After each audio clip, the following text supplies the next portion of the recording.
إن في ذلك لآية وما كان أكثرهم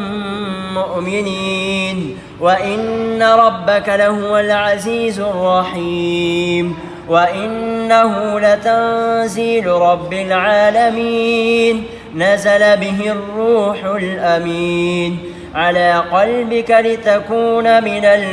المنذرين بلسان عربي مبين وإنه لفي زبر الأولين أولم يكن لهم آية أن يعلمه علماء بني إسرائيل ولو نزلناه على بعض الأعجمين فقرأه عليهم ما كانوا به مؤمنين كذلك سلكناه في قلوب المجرمين لا يؤمنون به حتى يروا